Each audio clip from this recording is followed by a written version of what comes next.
இந்த விஸ்வநாதன் கர்நாடகத்தில் நடக்கிற ஆட்சி உங்க ஆட்சி தான், காங்கிரஸ் ஆட்சி தான். நீ போய் பேசி கர்நாடகத்தில் இருக்கிற மந்திரி சிவகுமார் கிட்ட தண்ணியை வாங்கிட்டு வந்து கொடுத்தேன்னா நீ இங்க மந்திரி, இல்லைன்னா எந்திராங்க.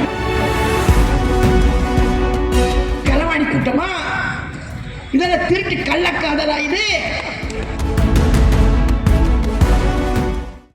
அதே போல மேகதாது அணை கட்டவே கூடாதுன்னு சொல்லி உச்ச நீதிமன்றம் தீர்ப்பு சொல்லியிருக்கு.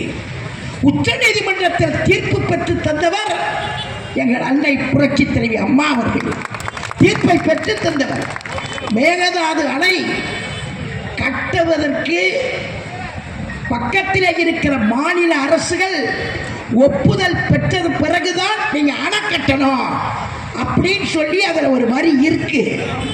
ஆனால் கர்நாடக சர்க்கார் நாங்கள் அணை கட்டுவோம் அணை கட்டுவோம் அணை கட்டுவோம் மிரட்டிட்டு இருக்கிறாங்க.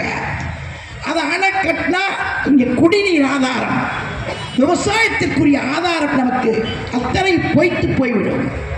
மேகதாது அணை கட்டுவதை தடுத்து நிறுத்த துப்பில்லாத அரசு தான் இந்த டிவிக்கு அரசு. நான் ஒரே ஒரு கேள்வி கேட்கிறேன். இந்த நாட்டினுடைய முதலமைச்சரை நீங்கள் ஆட்சி வச்சிருக்கீங்கல்ல, அரசாங்கம், அதில் மந்திரி அவருக்கு உட்கார்ந்துருக்கிறார். காங்கிரஸ் கட்சி மந்திரி, காங்கிரஸ் கட்சி மந்திரி உட்கார்ந்துருக்கிறாரு. நாடாளுமன்ற உறுப்பினர் ஒருத்தர் உட்கார்ந்துருக்கிறார் ஆட்சியில், கூட்டணி மந்திரி சபையில். உங்களுக்கு தைரியம் இருந்தா வசனம் பேசுறீங்களே, மேடையில இப்படின்றீங்க இப்படின்றீங்க எல்லாம் டைலாக் ஆக்ஷன் பண்றீங்கல்ல. நான் ஒரே ஒரு கேள்வி கேட்கிறேன், இங்க இருக்கக்கூடிய விவசாய பெருங்குடி மக்களை வச்சு கேட்கிறேன்.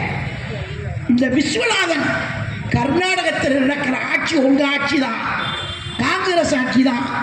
நீ போய் பேசி கர்நாடகத்தில் இருக்கிற மந்திரி சிவகுமார் கிட்ட தண்ணியை வாங்கிட்டு வந்து கொடுத்தேன்னா நீ இங்க மந்திரி, இல்லைன்னா எந்திராங்கணும். சொல்ல முடியுமா?